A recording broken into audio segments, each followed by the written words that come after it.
Good morning and welcome to Trade Talks. I'm your host, Jill Malandrino, Global Markets Reporter at Nasdaq. We're coming to you live from Quinnipiac's G.A.M.E Forum in the heart of New York City. Joining me is Joe Burgoyne. He's Director of Investor Education over at the Options Industry Council. And we are going to focus on unbiased options education. Joe, it's always great to see you. Thank you for joining us. So the Options Industry Council celebrates its 25th anniversary. Isn't that fantastic? Of providing education to investors of all levels. And what should users of the options markets look forward to from OIC in 2018? Well, as you say, 25 years, unbiased education. Our mission is very simple. We want people to understand the benefits and risks. And so we've got all kinds of things coming up. Actually, we've got a live event simulcast we'll be doing in Chicago, April 21st. We'll be doing one here in New York. Let me see, that's Saturday, June 16th, right here in Midtown. Combination of 3 hours of live events as well as simulcasts. We're doing the webinars twice a month. We're doing the podcasts.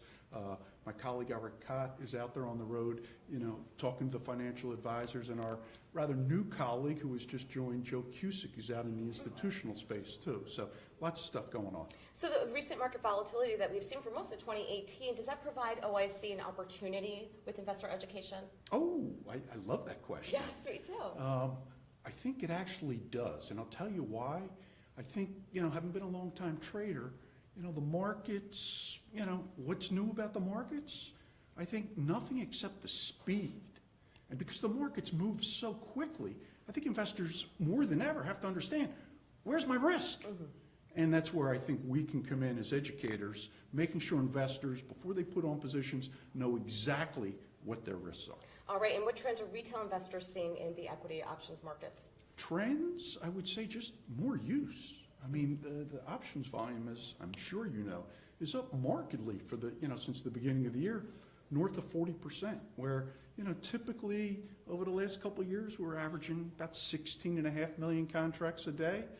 We're north of 23 million now. So I think that's the trend, more use of options. All right, and I know OIC and Greenwich Associates are conducting some research around the institutional space as it relates to equity options. Can you give us an inside look into that work? Yeah, well, thank you. One of the big parts of OIC is research. And so I mentioned our colleague Joe Cusick. He's leading that in conjunction with Greenwich. The point of that study is to get out there, talk to public and private pension plans as well as asset managers, find out how they're using listed options and what they feel about the marketplace. So we're going to launch that at the 36th annual conference in Amelia Island, early May. Oh, great. And we are the lead sponsor of that. So Amen. 2 full days of Trade Talks, so then you will obviously be on with me then. Okay. But finally, the OIC and equity options industry, you've supported G.A.M.E for a number of years. Why is this partnership so important to OIC? Oh, G.A.M.E. You have a half hour? Yes.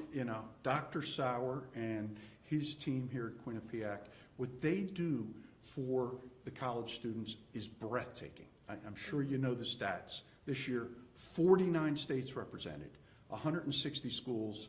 Despite the storm here in the Northeast, most of the students and speakers got in from around the country. As I said, 160 schools.